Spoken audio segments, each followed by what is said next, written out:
The Simone Feiler podcast, giving authors a platform. Welcome to the podcast. Fresh out of the studio with author, narrator Jeannie Savage, who has spent the better part of 9 hours recording her fabulous book, The Strategic Bookkeeper. Incredibly insightful information to level up your bookkeeping skills, but I can tell you to level up your business skills in a huge way. I have just learned so much. Thank you for joining me on my podcast today, Jeannie. Wonderful to have you here. Thank you so much, Simone. And I have loved working with you. I knew I would, and I have. Oh, I'm so happy to hear that. Well, ditto. I'm fangirling at the moment. Like, your book is so insightful. I've jotted down notes, and you watch me, I'm going to boom from this. Yeah, amazing. Yeah, use it as a how-to guide. I'm going to send you a signed hardcover, a signed paperback as soon as they're out. Yeah. Oh, so cool. Yeah, because I imagine the paperback, and I've made it like so that it's small enough because it's primarily for women, right? For the boys too, but primarily for the girls. Yeah. I've made it so that they can throw it in like a bag. So you and I both love our little backpacks, our backpack, our handbag. But I want to see these books well worn, written in like Harry Potter style. There's so much stuff in there. There is so much stuff that you're thinking. There was a bit towards the end that we've just done today that I remember learning when I was very young in radio about management. And it all came flooding back to me thinking, oh my goodness, that's right. To do with teams and how you manage your teams. I was like, oh, thank you so much, Jeannie. I'm so glad I heard this again today. And it is often, I know how you feel, right? Because I have managed, and I have managed well. But sometimes when we have to put a new hat on, like the entrepreneur hat, right? Yeah. Suddenly something we've done well before is harder because it's not the hat we're wearing. And I know in my practice when I wear the entrepreneur hat, I haven't always done well with the manager hat, you know? Yeah, it's juggling. Yeah, but then when I re-educated myself on what management truly was, right? So plan, organize, staff, direct, and control. Like, it's so focused. Unlike leadership, it's yay, let's just create visions and share them. That's where you like to be. That's where I love to play. But you know, the plan, organize, staff, direct, and control. Oh my goodness. But yeah, sometimes I love to say, you know, if anyone ever pushes back on anything, I go, wait. These are the rules of the game. They're not my rules. Well, they are the big picture rules, but you've got some really good rules of your own in this book. Yeah. My unique thought leadership, I think that's the thing. Sometimes, you know, there's that saying, there's nothing new under the sun. And often it's about, we might know something, right? We know a principle. But when somebody can give you their spin, their thought leadership from their experience, and even better if they can micro niche it into your industry, which is what I've done in this book for bookkeepers, right? Yeah. Which you've identified. Absolutely, this is a great book for every business, especially service-based ones. Yeah. But yeah, you know, even if it's not new, it's funny how you can hear it 30 times and then somebody says it a different way. So true. And it all makes sense. Yeah. But yeah, I've got some new stuff in there, right? EAPs, for example. Yeah. I'm going to have to read it twice. You do say listen to it or read it twice before you go back through it. EAPs, what was that again? Yeah. So the EAPs, I know, because there is a lot of... I did write that down, I think, actually. The Evergreen Advocacy Partnerships. Yes, that can transform any business. I was speaking to a friend yesterday afternoon after we finished here. She said, I just want a few marketing tips, Jeannie. And straight away when we talked about her wanting to expand and relaunch her program, I thought partnerships, the power of the partnership. And yeah, in the book, I talk about Evergreen Advocacy Partnerships. And this is about turbocharging a referral relationship. So if you've tried referral relationships, business networking, partnerships, every other name, and they haven't worked, have a look at my book and look for the Evergreen Advocacy Partnerships part, because incredibly powerful. Yeah. And part of your IP. You're very clever coming up with that. Thank and you. how you talk about it in the book. It's like, I'm doing this next. Yeah, right. This is next. Yeah, and you've probably heard of partnerships a million times. Yeah. Like, do partnerships, right? And we're like, yeah. And I think sometimes with that stuff, do you ever feel like someone says to you something like, do partnerships, and you think it's like the emperor's new clothes? Like, you nod and you go, yeah, but you're thinking, the emperor's naked. I can't see. I'm just going to nod because I don't want to seem silly here, but I don't get this stuff. Yeah. And sometimes I just want to go, the emperor's naked. I don't get it. And you should be able to just do that if you want. I mean, if you want to go to the next step with your partnerships, then you need to be able to say that.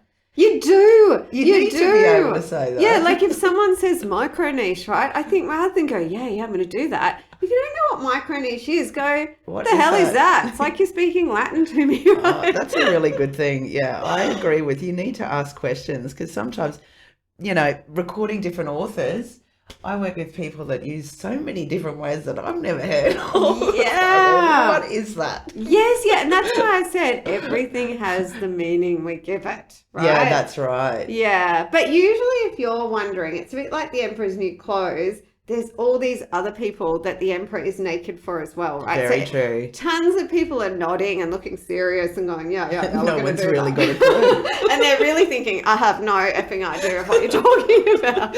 We're all scratching our heads with the one guy going, yeah. Yeah. Even when I talk about efficiency gains, I remember a time when I would have gone like, yeah, I'm totally going to do that once I figure out what it is, I'm Googling that as soon as I get in the car. Yeah. Hilarious. All right, so Evergreen Advocacy Partnerships is certainly one of the highlights of your book, one of the many. There's also Advocacy Marketing and KIT, Keep in Touch. That's mine. I love it. So I say to my clients, hey, what's in your marketing kit, right? Because it stands for Keep in Touch Marketing. And I would say two of the most powerful marketing strategies in my book are absolutely EAPs, so Evergreen Advocacy Partnerships, and I give you a structure, an agenda, scripts, everything, and KIT marketing. And do you know what? It's one of those things that it's like, duh, it's right in front of me. Why am I not doing that? And, in the book, I talk about the example of, because it is easy for us to go, I have to find a new client. What about all those people that know, like, and trust you and they used you once and maybe not keeping in touch with them? And I give an example of the car detailer, that does a great job, doesn't get in touch with you. I've got one right now. I can't find his number. I got to go back into my accounting file and hunt for the time I had him. What if he just sent me a text message once a month, automated, that just said, hey, Jeannie, still here if you need me. And then every month or 2 months or 3 months, I'd go, hell yeah. And I'd just book, right? I really think this is important for the small business because the big conglomerates do it. I mean, yes. When you're talking about car yards, I'm going to use that. But the little guys don't. Yes. And it's really hard for me. I was thinking, what? I should actually keep in touch with you. Yes! And you're thinking, oh my goodness, that's so obvious, right? Yeah. I know. But even just to say good day, because they might know other people that might need your service, Yeah. And it's nice to hear from someone. I actually, very bizarre, because we recorded that chapter yesterday, and one of my beautiful authors, Russ Morgan, got in touch with me yesterday. Hopefully he's got some good things in the offing with screenplays and whatnot. He's going to an expo. But he called me and I thought that's so bizarre that I did that chapter yesterday. Yeah. And one of my authors is keeping in touch with me. That's the universe saying, keep in touch. Yeah, so KIT marketing. So what's in your marketing kit? And another example of that, so I've always worked with entrepreneurs strategically. And one of my entrepreneurs, like so many, they're like, Jeannie, I need business. And better go and do some Google AdWords, right? And then I go down this road where I show them, oh my goodness, they're about to burn money in a fire. And then I say to him, hey, how about you send all your database, a message that says like, hi. Right? Like, how about let's chuck our manners on and just say, hey, just, Reach just want to say, hey, just check in, see how everything's going. In this case, air conditioning, right? So just see if you need a hand with anything. Immediately generated business. Yeah. Right. And another example, like this is why I call it manners marketing, and it's actually fun. If you're in services like us and when, Simone, you think of someone that right? So I had this client, let's call her Trudy. And I love my clients. And so I think about them too. all the time. And I was thinking about Trudy and I thought, you know what? I've got Trudy up to date quite a few times and she always tries to do it herself. And then she falls behind and I visualize Trudy, right? She's a mum like me. She's trying to help her hubby in the family business and I know what it's like, right? So I send Trudy a text message and I say, hey, Trudy, it's Jeannie. I was just actually thinking about you and I thought I'd reach out and just say, are you keeping up to date? Are you good? Are you, And it was about a week later and she sent me a message and she said, you know what? Thank you so much. Thank you for just reaching out. And no, I'm not caught up. And yes, I do need help. So I think some of the time what we focus on is we focus on sales and marketing, right? Don't focus on that. Focus on relationships. Yeah. Be personal. Yeah, because if you're probably like me, like you're thinking about that, all of your clients all the time. I go to bed and I think about clients. If a client calls me on a Sunday, I love it. I'm like, yay. Some people are like, I've got boundaries. I'm like, so have I. And I love talking to my clients me too. all the time. My kids actually say, you've got your new best friend now. You don't love us. Yes, absolutely. So if you love your clients and you think about them and you care for them and you worry about them, why not tell them? And one of the really easy ones is birthday. And again, it can feel really like, oh, is that salesy? But, if you say you're sending an automated email birthday message, which again is nice manners, but what I do is I send each one of my clients a bespoke birthday message because again, I visualize them. And I might say, hi, Tom, happy birthday. I hope you're taking some time for yourself today because we know like business owners are working on their birthday. Holiday. Yeah. And do you know, once I had a client say, thanks so much, Jeannie. A message meant a lot to me because you never know what someone's going through. Yeah, that's so true. And everyone goes through something. Or, yes. We all do. Yeah. But just keeping in touch with people is powerful. And as I say in my book, you want to use a combination of automated and non-automated. Yeah. And not too much. You don't want to bombard spamming. And that's why I always have a reason or be giving them value. An example might be, let's say you listen to a podcast and you're like, oh my goodness, that podcast is going to change my business, my life. Why wouldn't you share it with everyone? So again, rather than think sales and marketing, imagine that you're like a mother hen and you bring all your clients under your clucking wings like children and now you want to nurture. You know what I mean? I've got the visuals to go. Yeah, I'm clucking here in the studio, right? And she's gorgeous. So bring them all in under my wings and then it's like, these are my little chicks and I'm going to protect them and I'm going to nurture them and feed them, right? So now I might send all the accountants on my database and all my clients and everyone else to say, hey, I just listened to this podcast and I just was bursting to share it because I found out that XYZ and I really think it might help you too. Anyway, hope you enjoy it. Chat soon. It is such a refreshing way to look at business, your whole book. Thank you. The Strategic Bookkeeper, I highly recommend. And there was one other thing, the value approach, where I do the thing where I think, I don't know, actually my problem is that I'm time poor and I should post on social media more often. When I do, I probably think, I hope they like it.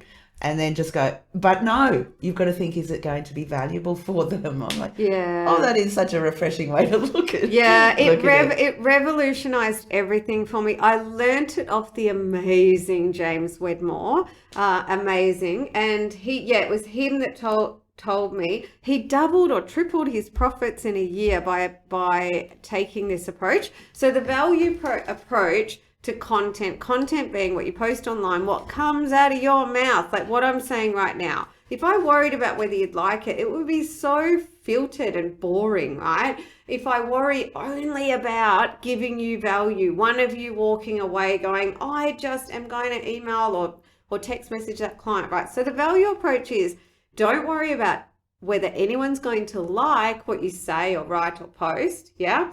Worry solely about the value that it could deliver or can deliver. And when you do that, two things happen. A few things happen. One, your nerves calm, yeah? Yeah. You take away all self-judgment. Yes, you take away all self-judgment. Two, you become more passionate. Yeah. Yeah, you're helping people more. Yes, and then people can hear the passion. Suddenly, one of the first times I did that in an email to the database, a friend contacted me and said, wow, that was the most you email. Oh, how good's that? Right, I've ever got. He was like, there was nothing businessy. It was just like, it's Jeannie and she's telling us stuff. That's so sweet. So the value, I call it the value tool. And whenever I sit down, for example, to do a video proposal for a client, because you're thinking again, I've got to do it really professional and will they like it, right? I sit down, take a breath, and I say, Jeannie, switch your value tool on. Yeah, this is about you delivering value to this person. And therefore, I have no hesitation in actually telling them what I genuinely recommend without it feeling, once again, salesy. Because we all cringe and back away from anything salesy, and to some extent so should we, so why not relabel it and be a solver or someone giving value and that kind of thing? Yeah, because that's what you're ultimately doing. I mean, you're not looking, you also talk about tasks that you're doing, you're being of service to others.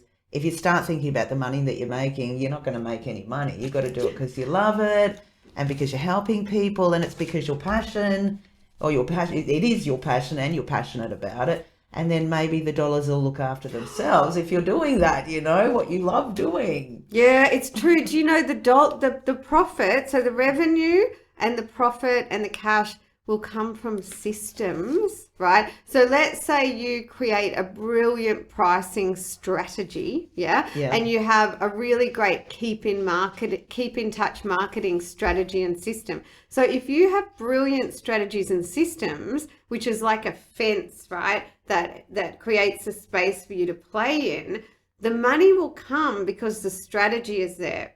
Whereas let's say you go to market and get a whole lot of clients, there's no guarantee that you'll actually make profit. And I think every business owner's seen that. So it's not actually the sales, the driving of the sales and the revenue that makes you the profit. It's the system behind it.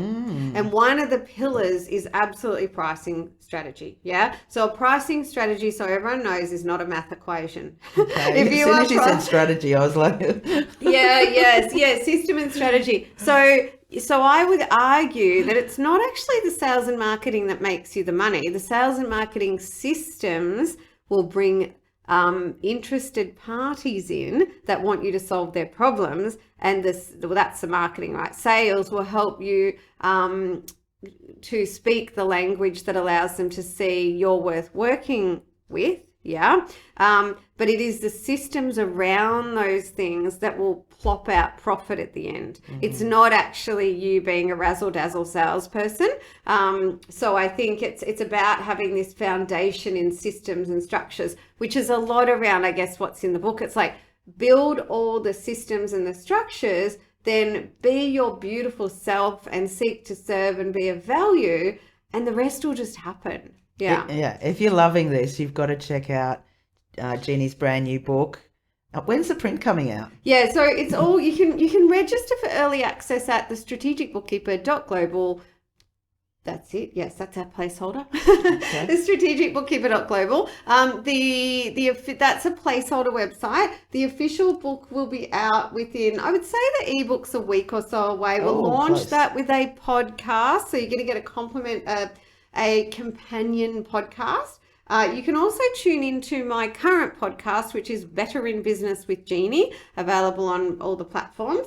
So you can get the book that way, and then all the other, so I think the audiobook that Simone has kindly facilitated with me is going to be out about mid-March. How did you find recording? How was it? Because you were like, I can do this, but after I think on the first day you're like, oh, it's pretty intense. Yeah, so I'll tell you exactly how I found it. So number one, I've kind of prepped myself for this. So I think, as Simone knows, you've got to find that radio voice from your diaphragm, and that's easier said than done, rather than that pitchy voice that we have with our kids. And so I think there's that. The second thing is imposter syndrome, right? Imposter monster. So that's always hard. And that's the voice of shame and vulnerability, right? Like, who do you think you are?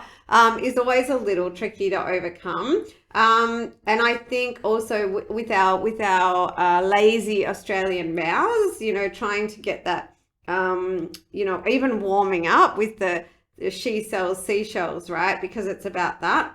But I think what I really noticed in the studio is that after about 2 hours, you start to make more mistakes, don't you? Like the fatigue starts to set in. But I have to say, I walked away going, I could totes do that for a living. I really enjoyed it. Oh, that's so good. That's so good. I do get a lot of people saying that. Oh, I'd love to do this as a living. Yeah. Really? It's really, it is really good fun, and I think in particular, bringing your own books to life, it's really important because of the legacy you leave. You've got that written down in your own words, and then you bring it to life with your voice. If you've written a book and you're thinking about doing it, I highly recommend it. And I hopefully coach you through it all right. Yeah, I don't shout at you when you're making mistakes. No. You didn't feel like judged or anything? I remember when my editor, Marlon, said that, he said, because I said, I want to do my own audiobook. And he said, Simone was hoping you would too. She said that would be really on brand for you. And I thought, this chick and I are going to get along. Yeah, sweet. Yeah. That's so cool. I'm glad to hear that. Right, one more thing about your book. Again, today's session is about trusting your team. You talk about in your book, you don't just come out and say, can I trust you? Because that's an awkward thing to say. It is, yeah. And then you brought it right back to the foundation saying, trust your team. Are they punctual? Are they reliable? Yeah. I read that in a great book. That was like a light bulb moment for me. Is that all it takes? Me too. Yeah. And do you know, it's become such a strong part of our culture that actually when I was having some issues with a team member recently, and I pulled my socks up and I put my boss hat on and I went, right, here we go. Which is also in the book. I was tough but fair, right? But I really had to hit her between the eyes a couple of times and say, right, here's how it's going to go. And she actually, and this is the culture of what happens when you make trust, or your standard operating procedures, your team, your management, your leadership, when you make the central point trust and promises kept. She actually said to me, because I let her go, and then she kind of negotiated. She wanted to stay on board, and she said, but before we make that decision, I'd like to know if you still trust me. Oh. So she was able to ask me that question. And do you know just that question told me volumes about her and her fit for our organisation, because that is a very vulnerable space to go to. And then when we were a while ago performance managing someone else, and she said, and a similar thing occurred where she just hadn't done time and tasks, right? So it's like, okay, well, you say you're going to do this in this time frame and then you don't do it. There's no, I almost did it. Yeah, there's no, you do it or you don't. Yeah. And when she tried to make excuses, it's kind of like, hang on a sec, can we just cut the crap? So you didn't do what you were asked to do in the time frame you said to do it. You broke your promises. Yeah. There's no excuse. There's just, you can tell me. I just didn't do it. Just be honest. Yeah, exactly, right? So when someone takes accountability, you can deal with it. But yeah, look, trust, it is the one thing that you need to be able to either ask everyone directly or just ask yourself, because, as when we have the entrepreneur hat on, we want to take care of everyone that we've taken responsibility for. And what I've seen happen, and to myself as well, is that we let people get away with things that we shouldn't let them get away with, just like we do with our kids. Yeah. And you really have to be zero tolerance with team. But interestingly, what I found when I've researched this is leaders and managers who you would think they are harsh, they are tough. Yeah. But they have the lowest staff turnover. Yeah. Because it's not about being mean or leaving your values at the door. It's just about wearing the hat that you have to wear. Yeah. So the things around trust and really leaning into management and that kind of thing, that will double, triple your revenue. We've continued to decrease our team size and increase our revenue and profit through those things. Isn't that cool? Yeah. And really, you can too. Yeah. Yes, you absolutely can. And I feel like I can upscale, level up after listening to you narrate it to me, the Strategic Bookkeeper. Thank you, Jeannie. But Jeannie was saying before, she's also got a podcast, Better in Business, which has all this and more valuable information.